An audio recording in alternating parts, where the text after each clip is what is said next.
I bet you didn't know the enchanting tale of the frog and the princess by the brothers Grimm.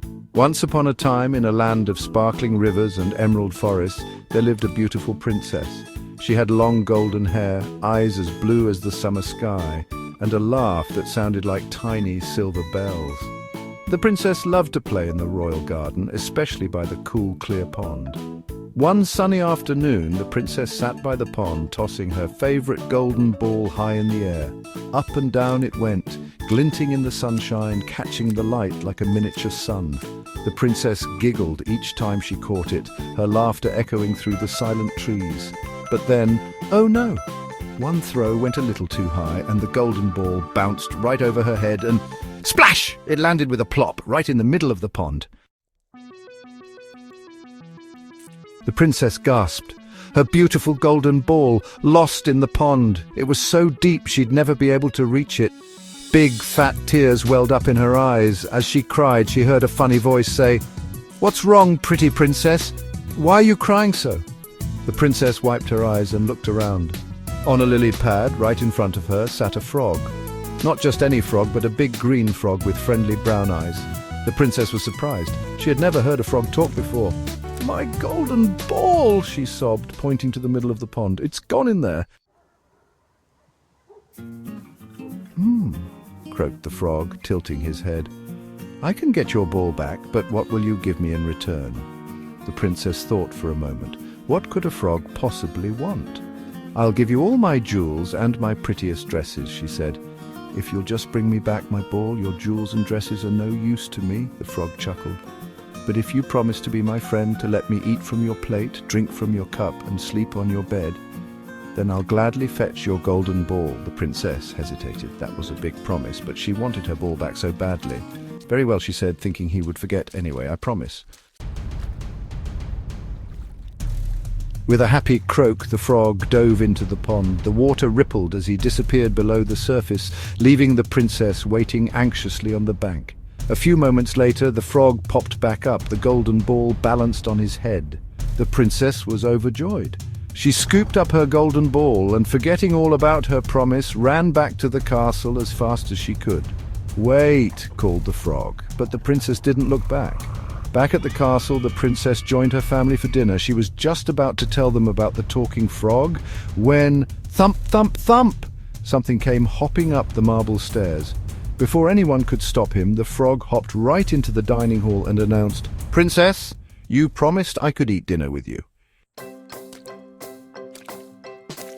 The princess was horrified. She tried to hide under the table, but the king, her father, said, "A promise is a promise, my dear. Let the frog share our meal." So the frog joined them for dinner. He ate politely, but the princess could barely eat a bite.